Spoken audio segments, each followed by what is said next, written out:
How's it going, guys? My name is Jared Ace and welcome back to Money Medesh.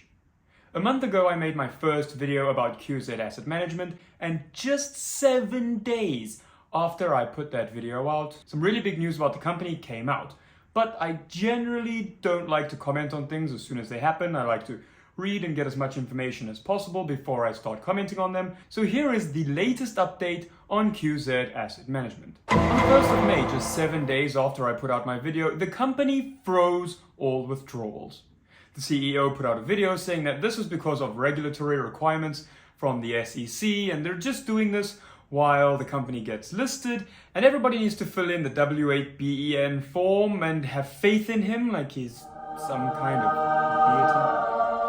But I have a few problems with his video. Number one, the W8BEN or the W8BEN is a legitimate tax form by the IRS, but it's a tax form. It has nothing to do with listing on the Nasdaq or any other stock exchange. If you get paid by a US company and you are a US non-citizen or non-resident, you need to fill in this form so that you don't get taxed by both the IRS and your revenue service in your home country. In South Africa, that would be SARS. So you fill the form in because South Africa and the US have a tax agreement that you don't get double taxed. Now, if you have a US account on Easy Equities, for example, you would also have to fill this form in. But it takes 5 days, not 6 to 8 weeks, like he says. Number two, it is not necessary for the vast majority of QZ Asset Management's victims to fill this form in because, one, they don't have any income in the US,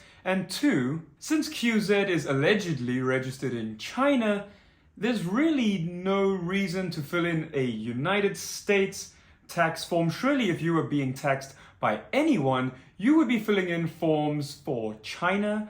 But there are a few reasons why this doesn't happen, like the really small detail of the fact that the company's business model is illegal in China. Number three, there is no listing requirement by the SEC to freeze payments. QZ Asset Management say that they are an asset management company, and just the idea of having to freeze payments to list is ridiculous. It takes on average 6 to 12 months to list on the Nasdaq, and imagine if you were an insurance company that isn't going to be paying out any claims for those 6 to 12 months while you're listing. Or if you're a bank that just decides, we're just going to keep everybody's money and freeze withdrawals for 6 to 12 months while you list on the exchange. You won't have a business left to list.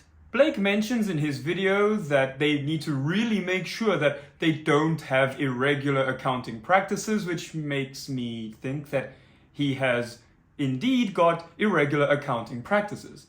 I joke, of course, because I honestly don't believe there's any accounting going on at all. Maybe it's because in their listing documents, the company checked the box that said they hadn't been selling any unregistered shares in the last year, while simultaneously running a campaign on social media selling unregistered shares pre-IPO. That was like one of the main reasons why I actually looked at this company in the first place, because they were selling pre-IPO unregistered shares and promising everyone that they were going to make a killing when the IPO happened.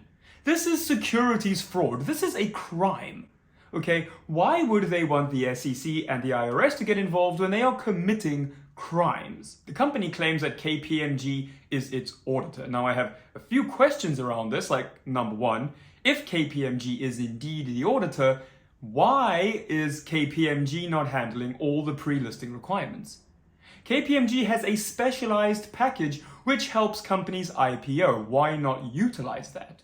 In fact, I was so curious about why QZ Asset Management wasn't using KPMG that I actually contacted the head of KPMG China to ask him whether they were indeed the auditors of the company, and he hasn't gotten back to me yet, but as soon as I hear back from them, I will let you know. I do suspect, however, that I won't be needing to hear back from them, because in the listing documents which QZ Asset Management sent to the SEC, they listed that they do not have an auditor, which means all of the information in their listing document is unaudited and therefore cannot be trusted. Speaking of the IPO, in the video, Blake says that the SEC is conducting an audit. Now, Number one, the SEC doesn't conduct audits, independent auditors do. And those independent auditors will compile various pre-listing documents which have audited financial statements and various other information for investors to look at before the company IPOs,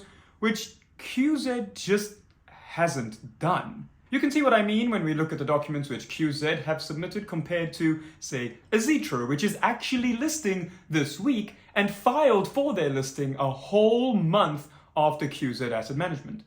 You can see that they have everything listed there, from their lawyers to their auditors, their underwriters, and QZ have none of this information listed, and they've only sent in one filing to the SEC. Now, this filing is an actual active filing. It's not a joke, but I believe that it is a smokescreen meant to draw in investors when there is really no desire for them to be listing. It's really just a cash grab. Speaking of a cash grab, and this is what I find the most evil about these companies, there is a special place in hell for people that do this. Although withdrawals are frozen, not only are investors still able to make deposits into their wallet, but on the very same day that QZ Asset Management froze withdrawals, they ran an investment promotion offering twice the returns which they were previously offering, and that promotion has been extended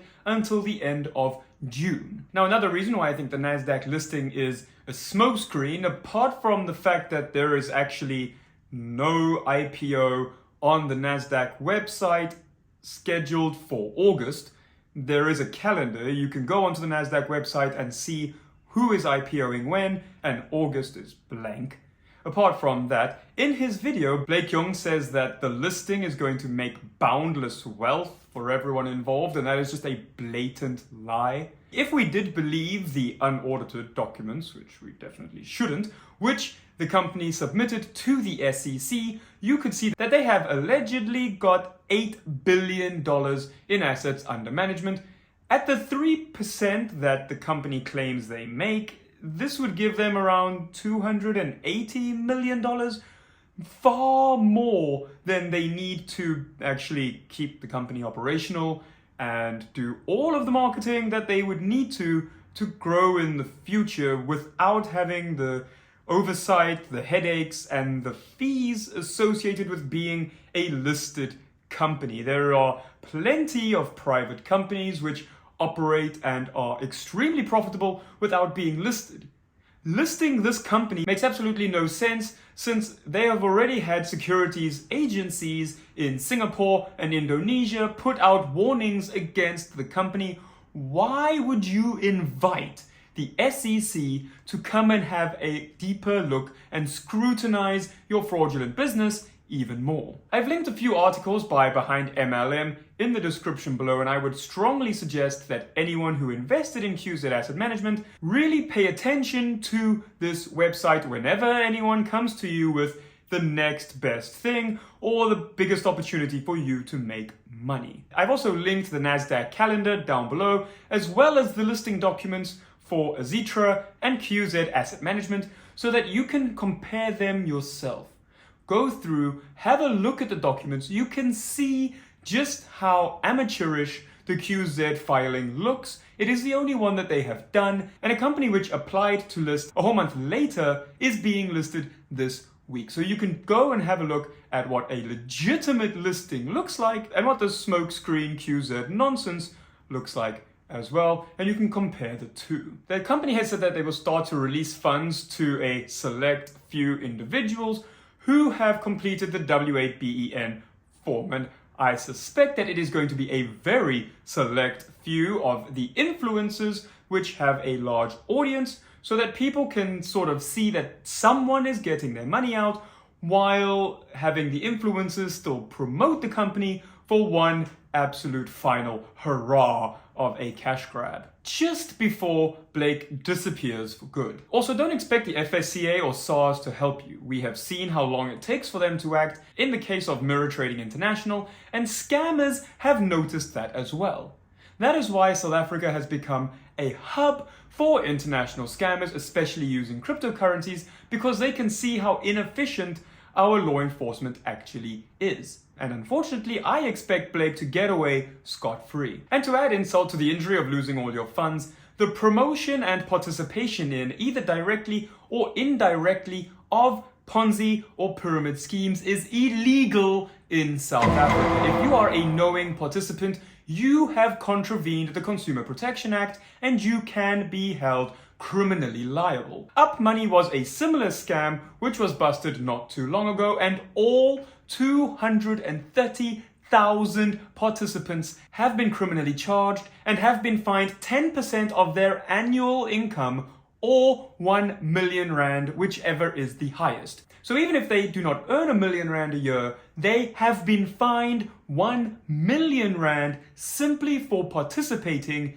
in that scheme. And this is not the only punishment that people could face, since contravening the Consumer Protection Act comes with either a fine, a jail sentence, or both. It is very possible that if you have participated in this scheme, you could not only lose all the money that you invested, but you could be held criminally liable with a fine and possible jail time for up to a year.